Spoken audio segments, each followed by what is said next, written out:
This is a Kirkendall Barrett presentation, darling. You can touch it if you want. Ladies, if you want to meet a man, check your storage closet. Come on, Kendall. Take off your shirt and go camera shopping at Best Buy. Good shirtless, not bad shirtless. Yeah. Well, it was gratuitous. Yeah, it was. I like a good grizzled man sometimes. A lifetime of Hallmark. Well, hello, everybody. It is your favorite day of the week. It is time for another episode of A Lifetime of Hallmark, where we talk about your favorite movies on Lifetime and the Hallmark Channel, and we talk about other things too, and try to make sense of them. I am Les Kirkendall Barrett. Hello, Jason Bowers. Hello, Les Kirkendall Barrett. And hello, Kurt Fitzpatrick. Hello, Les Kirkendall Barrett, and hello, Jason Bowers. And I'm feeling a little woozy today because yesterday I got my COVID booster, and while I was there, I figured I would get a flu shot too, and so I got them both at the same time. Okay. And so you're woozy from the boosters, woozy from I think it's a combination of both. Tired. Last night I felt fine. My friend is in a band. I went to see the band. I was fine. But today I woke up, I felt like crap. My arm hurts. Yeah. Woozy. So don't do it. I'm sorry you're woozy from all that, but I was planning on getting mine together too, but now I'm a little scared. Well, I would say if you get them together, just make sure that your next day is like a light day. Okay. Got it. Yeah. Okay. Well, we're glad Just you make wrapped sure on you your don't have a show, lot right? to do. Pardon? Your show is I'm done. is over. Okay.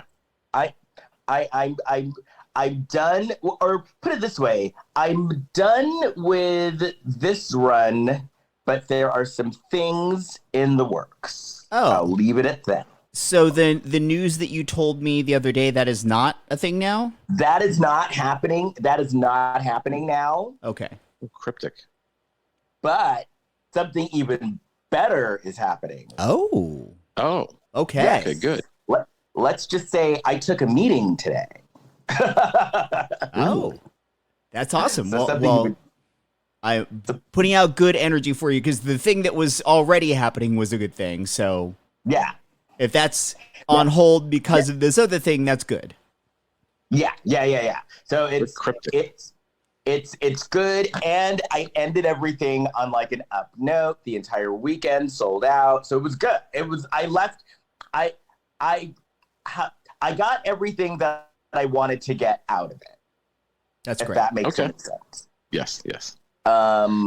This is why we should have like an extra, like a subscriber bonus episode where we Yes. tell these secrets. Okay, Like- here's what Les is going to do. Well, I'm only Yeah. being cryptic because I'm assuming that he can't talk about the thing that almost happened. Yeah, I couldn't talk about it. Yeah. in public. So I don't know what that is. Yeah. So I'm not don't being know what this cryptic thing's because I'm trying to save it for another show. I'm being cryptic because we Oh, I know. can't talk about it at all. Yeah, I wasn't allowed to talk about it. So. I know. I'm saying I would get but- that. I mean, Well, I'm just going to talk spill it. about- Les is the new James Bond. Right. What we can talk about is congratulations to the WGA. Yes, strike is seemingly over. Yes. Yes. Now the actors Okay. need to get some work done. I hope we do. Oh, I gotta plug in my phone. Now all the shows can come back. Now the Drew Barrymore show can come back at probably when it was going to come back anyway. Right. She can get was she canceled? She was almost canceled. As No. a person, yes. As a show, no. So she can be uncanceled now. I think to be canceled, it's a little harder to get canceled like right now. Like you have to go to jail. There was a period. I there was a period think the where it was easier reasons to for get canceled. cancellation depend on the person. Yeah. Okay, depends on how charming you are. Yeah. It's both on the person and on the mob coming after you. Yeah. She was on cancellation watch though. Yeah. Okay. But she, in the case of Drew Barrymore, she almost put herself up for cancellation. Yes. She in a weird way kind of volunteered as tribute. Right. She's like, okay, everybody. She's like, okay, Jennifer Hudson, The View, Sherry Shepherd. I'll take one for the team. It's just confusing to me because Jeffrey Dahmer. So the show isn't. Well, no, hear me out. I thought you were comparing Drew Barrymore to Jeffrey Dahmer. The show isn't canceled, but the real Jeffrey Dahmer is canceled because he's dead. You could be dead and be canceled. He's permanently canceled. He's canceled by. He's not canceled because I would argue that he's not canceled. He's not. He isn't canceled. They made a show. Yeah, they keep making shows about him. So the concept of him being, because canceled means like you're no longer allowed to be in the cultural conversation. Like Bill Cosby is canceled. No. Damn, so you're telling me Jeffrey Dahmer was a bad example? Okay. But yeah, Bill Cosby. Weirdly so, yeah. Bill Cosby. But Roman Polanski never seems to be canceled. He wins an Oscar after he's fled the country. And I don't know where we're at with him now. I think people forget he's still on the air. Right. Okay. And Roman no one's Polanski. running out to. He's not a radio guy. You know. Well, no, but I mean canceled. Like I mean on the air in the cancellation sense. Like people forget to cancel him because they sort of forget that he exists. No one's running to Roman Polanski movies anymore. You know, or no one under the age of 75 is running to a Roman Polanski movie. I like that Jason said he was on the air. Like in the morning, I listened to Roman Polanski on WYSP. I would listen to the Roman Polanski show. I would. What would that Oh wait, I guess he's not canceled either. Jeez. All right. Anyway, you're a cat. Cancel that cat. My cat's being a dick. What? You dick. We haven't heard that. You dick. She's being a dick because she was totally quiet. She was totally quiet, like all day, not a peep out of her.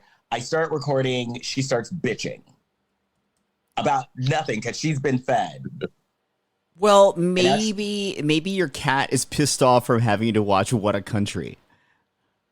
Okay, yeah, I don't blame her. I'm sorry, kitty.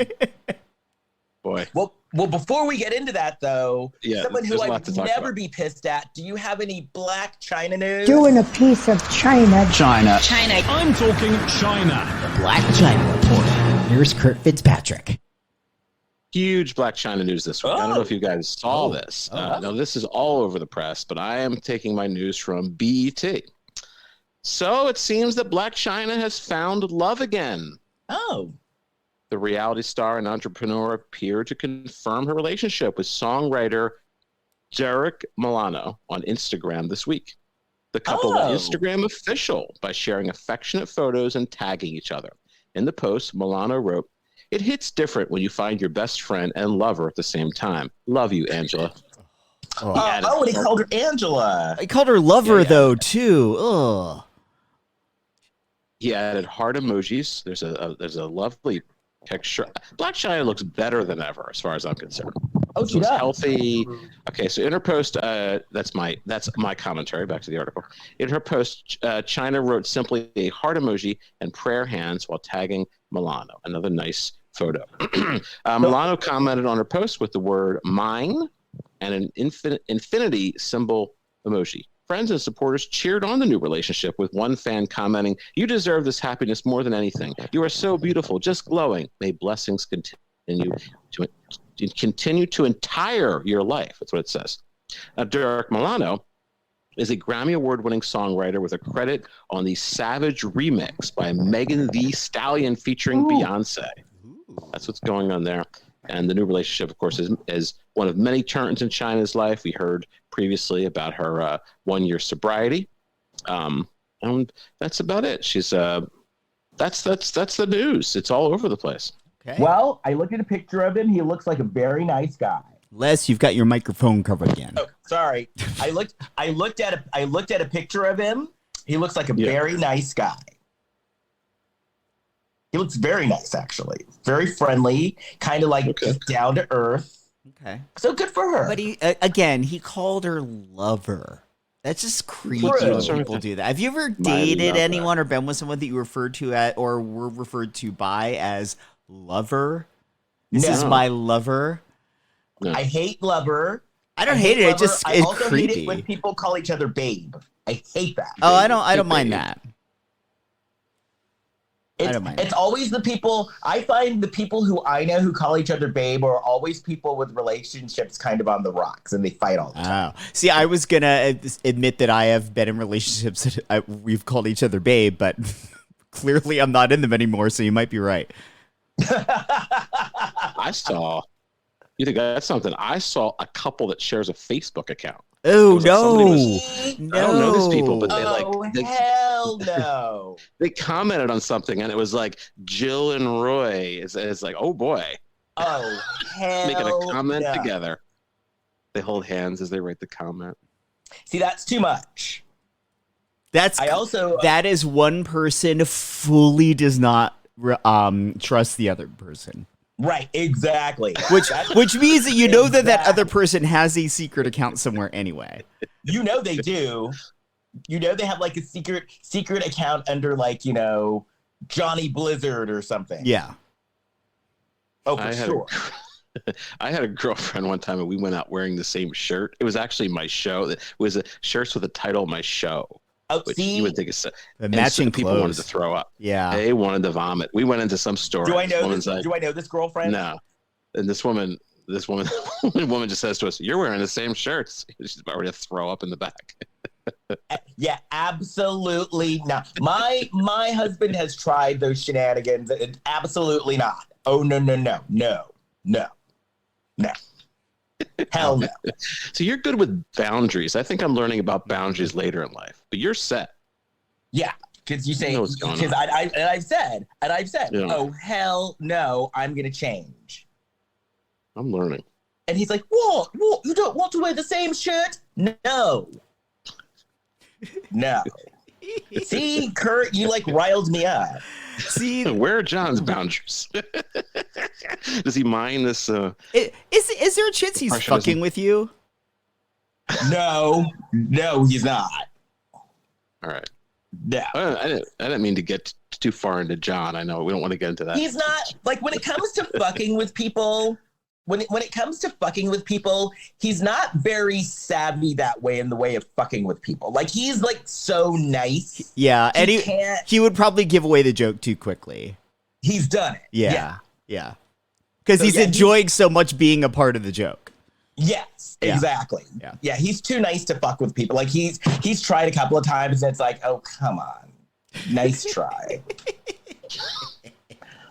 Well, shall we talk? Okay, so this show would never be made today. It would not even make it to the air. I disagree. Really? I don't think in its current form it can, but okay. I see a world in which an updated, more delicate handling, politically correct. Yeah. Well, it's got a very, as I commented to you guys earlier, it's got a very diverse cast. Some of these people, like Pakistan people seem to have some trouble being represented well in the U.S. here. Yeah. But we don't see.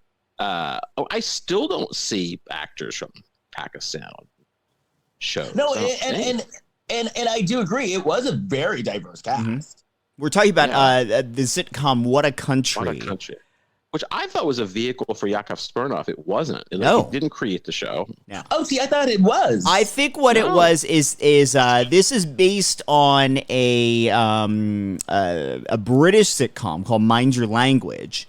So I think it was already being made into an American version, and then I think they shoehorned, because Yakov was pretty popular at the time. They're like, well, we've got this guy whose like whole character is about being an immigrant. Why don't we shoehorn that into this premise? So he was second billed on the show. Because all I remember is that it was Small Wonder, Throb, and What a Country. Mm-hmm. Oh boy, what's Throb? We talked about this before. It's about a radio station, about a record label. Jane Leeves was in it, pre-Frasier.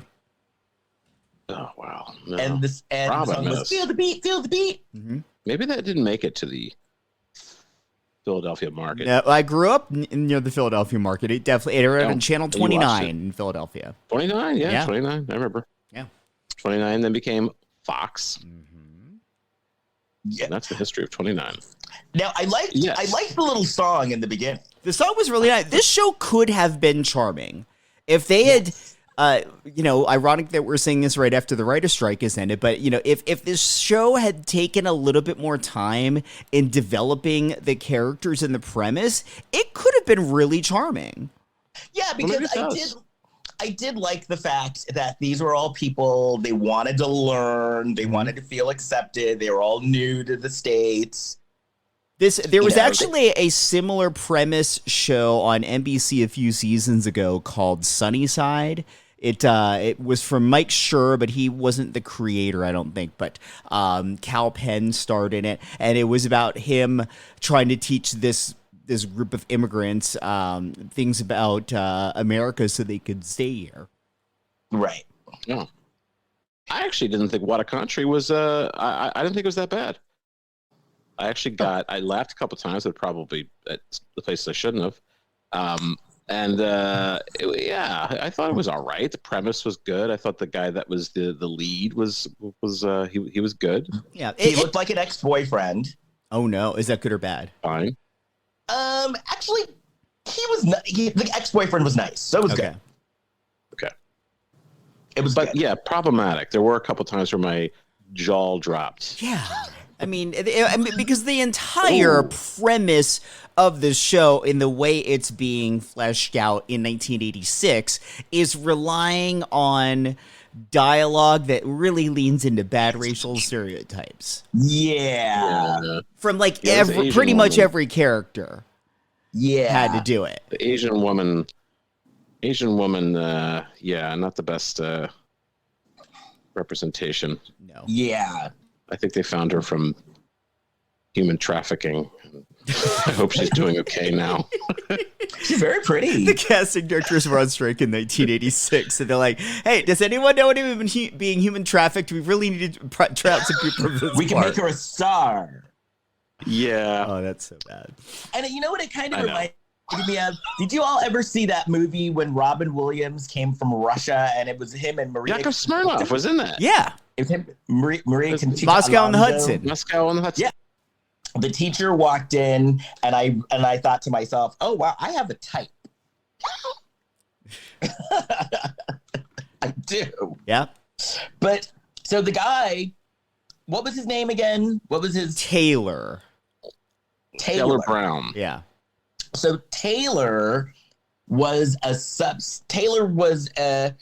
first of all, it seemed like they were in a high school.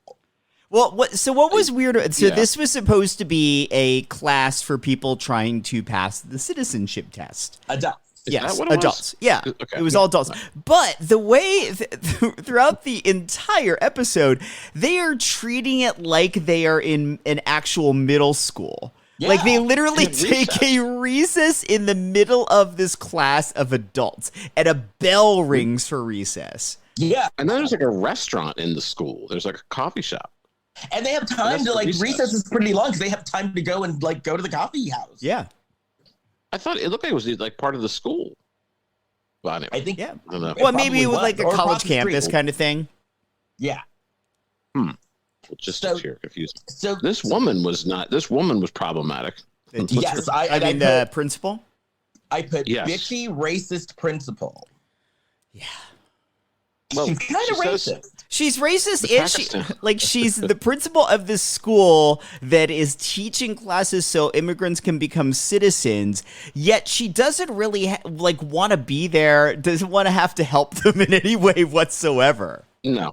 She And the hates Pakistan them. guy comes in. They start off on this guy. This guy is like she walks in and she says, they're wonderful people from God knows where. That's what Yeah. she says. And she looks terrified that he's like a man so dark is standing right in front of her. Yes. Yeah, that was Yeah. just icky. I was like, damn. There would be like Facebook pages and At the end of this thing. I thought the Pakistan guy was funny actually, and He I know was. it He was, was. but maybe funny for the wrong reasons. But it was funny. Well, yeah, he was one of the characters He was where funny. the character had to play into the bad racial stereotypes and play along Yes. with it for the sake of the script. Ugh. So you can't help but laugh because the guy's funny. So I'm laughing at his comedic abilities, but it was based on his the stereotypes. It's like I shouldn't be laughing at this. So the teacher, Taylor was a substitute teacher, and the reason why he's a substitute is because he actually moved. He's new to LA, and the reason why he moved to LA is to be a high school coach. High school Well, that's why soccer everybody goes coach. to LA. It's the number one reason people move to this city is to become a high That's the school dream. soccer coach. That's the dream. Right. He spent An 3 actor? days on the No. bus. They say it in the script. He spent 3 days on the bus coming from on bus. North Dakota. I Oh, think he's it got was. money. Yeah. He's saved up. And back then, because this was like the 80s, so the bus was probably like $200. If even that. I think it might be a step up for him to take this full-time job. I mean, is he really giving up on his dream here? Yeah. You could coach basketball. This seems to be a class at night, right? It's gotta be. But She's I having wasn't it night. sure. I guess Coach because the one basketball during the lady, day. because the one woman, the Latin woman was a I'm going to say a housekeeper. I'm not going to use the M word. She was a housekeeper. Yeah, Well, actually, no. Wasn't that one of their fights? that was yeah. He called her the M word, and she said, "No, I'm a housekeeper." And the laugh track went crazy, and I was like, "Oh." To be that's not clear, good. Les is saying M word like maid. He's Yeah, not. I think we can say maid. Yeah, we Les. can say maid.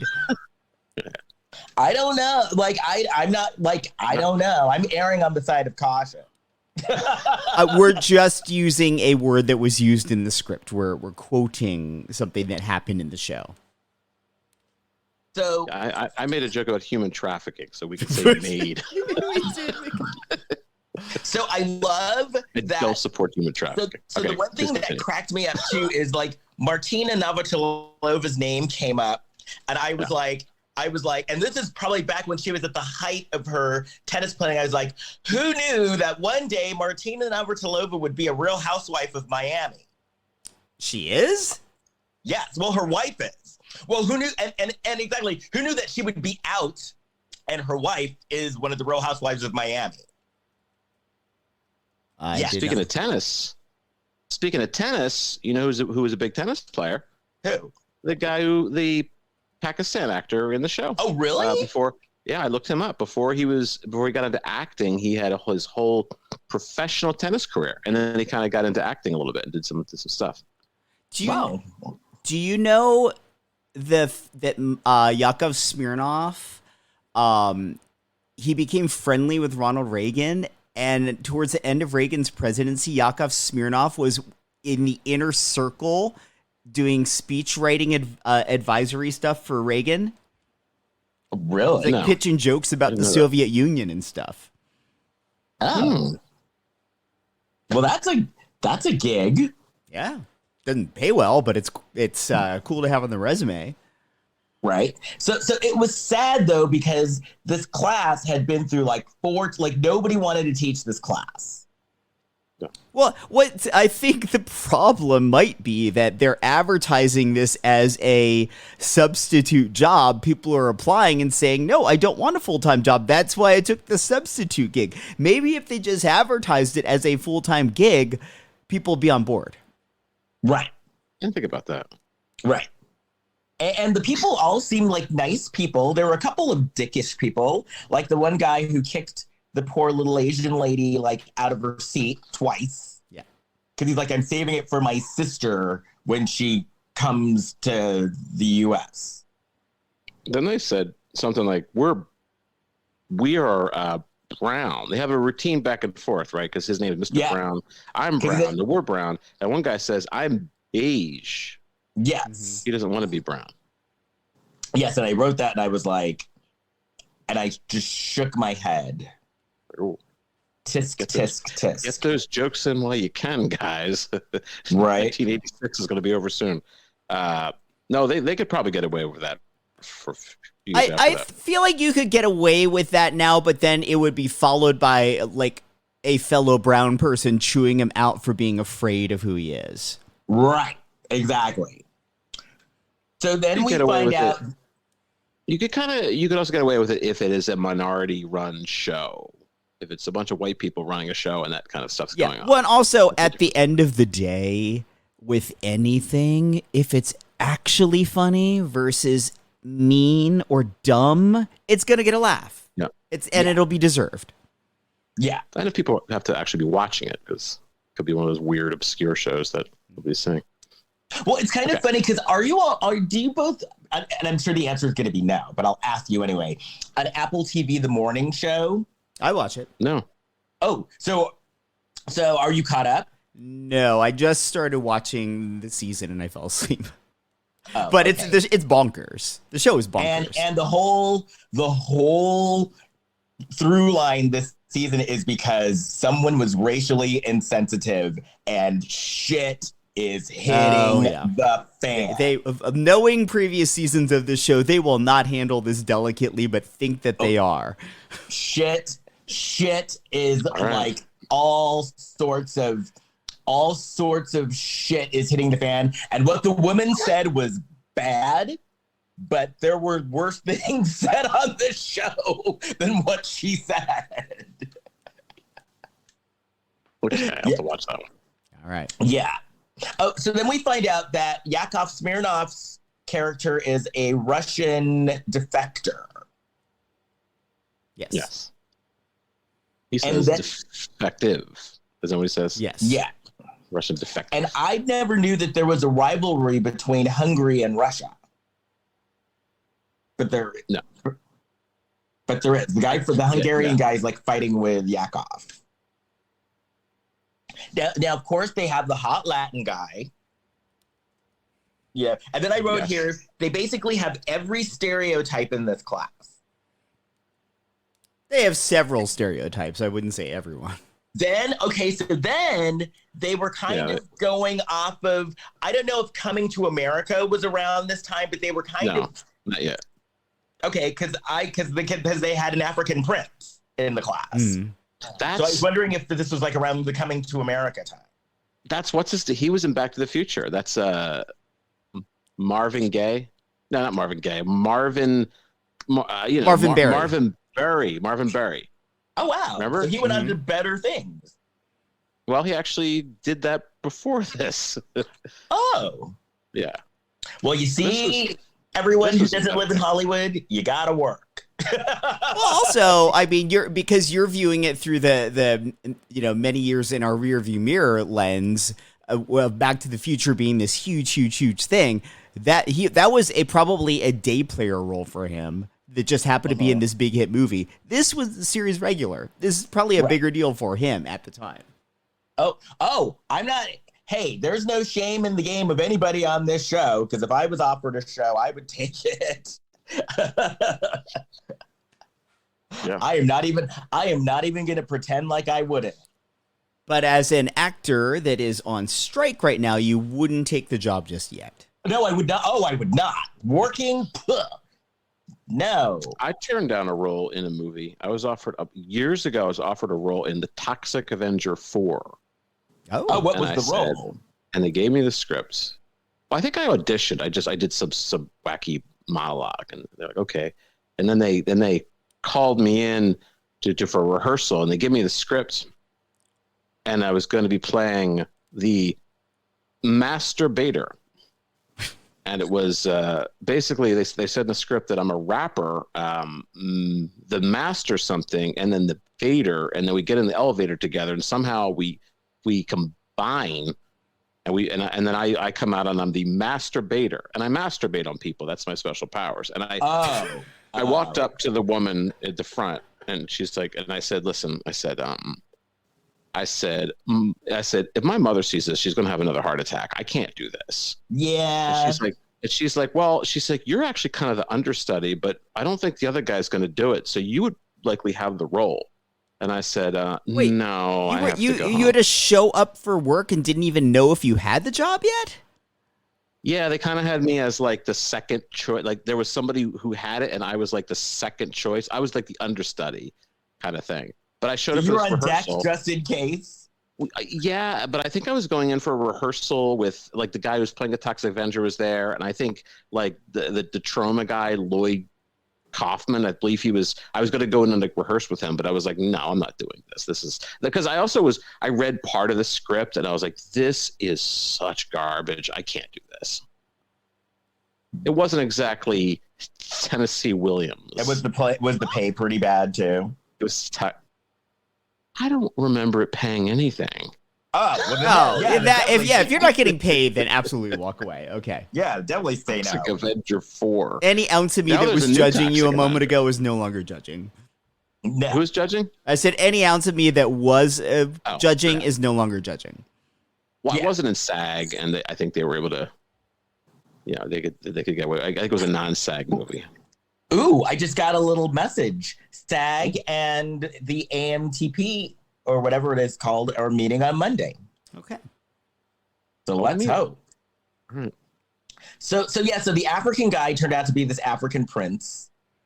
So then there's all sorts of stuff going on in this class too, because then the what was the Latin lady's name? Was it Maria? I think it was. Yeah. So Maria had a beautiful, by the way, had a watch that didn't work, and we found out that Yakov sold her the watch. His name is Nikolai, by the way. Nikolai. Yeah. Sold her the watch. And then there was a joke that I actually did laugh. I like this too. They were like, let's have a trial. And she's like, can I prostitute? And I was like, okay, that's funny. I thought that was funny too.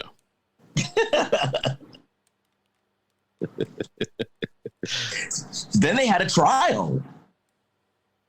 Yeah, it was a mock Yeah, jury. which I thought worked pretty well. That's why this is like one of the moments where I'm like, okay, this show has genuine promise in better hands. It was very, very, very Sledgehammer, and not in the TV show way, but just sort of like instead of writing with a pen, they were writing with a sledgehammer. And I then thought it was structured. I thought it was structured a lot better than the other sitcom we watched with Morris Day. I thought it was. And the thing is with Yakov's, with Nikolai's laugh, he would just do the trademark laugh for no reason. Oh yeah, I mean the show started with a catchphrase before they even turned on the cameras. So it wasn't like a "what you talking about, Willis," because at least Willis would say something first. He would just start laughing. Well, no, the catchphrase is "What a country," because that was Yakov's catchphrase. Right. So then after the trial, like they had like a little fight, but the racist prince.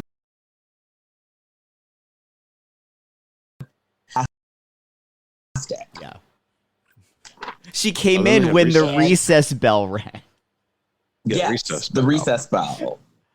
And I wrote, "What the fuck? They're adults." I hope all of these adult humans have money to buy milk in the cafeteria. Right. So too. Before they go and play hopscotch. Yeah. So then she lets it slip. The racist principal lets it slip that he's a substitute teacher, and they all got very sad because they were like, the teachers never come back. They really liked him. They really liked him. I wanted, like, when the class got all sad, I wanted them to play the Charlie Brown music there. Bling, bling, bling, bling, bling. It was interesting how they got so affectionate towards him so quickly. Yeah. In like 5 minutes. Well, he was nice. Love at first sight. Yeah, He was nice. He was kind of cute. He was nice.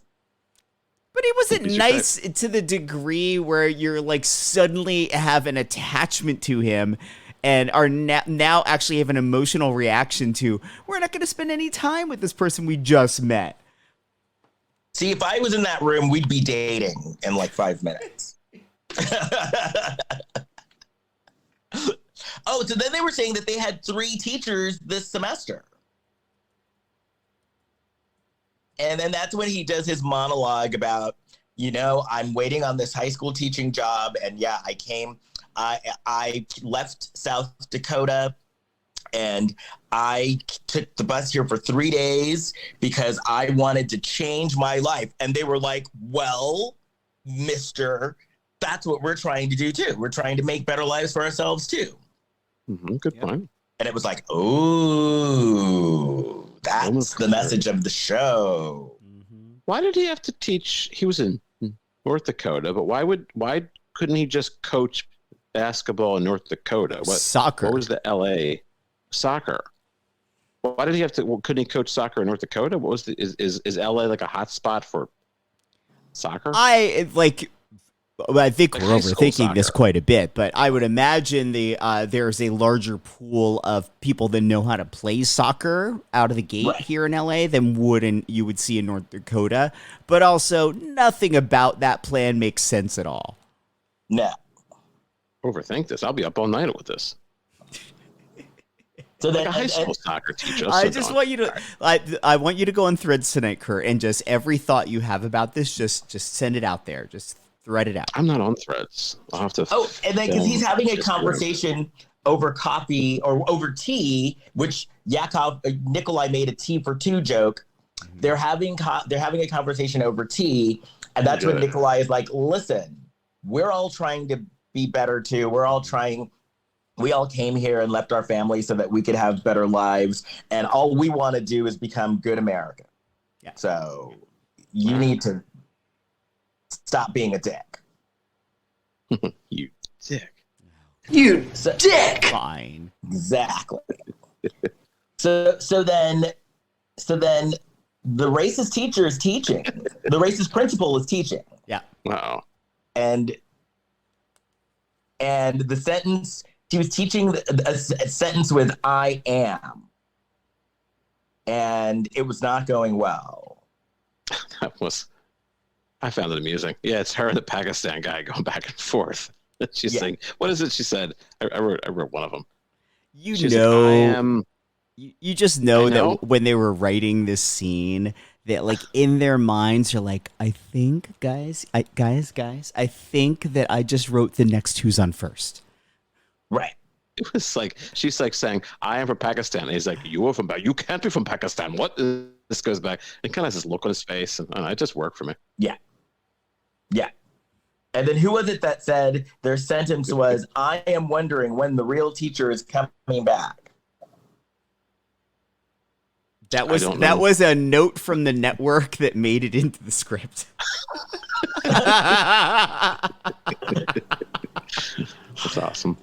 So then Mr. Brown shows up late, and the racist teacher starts yelling at him, like in front of everybody.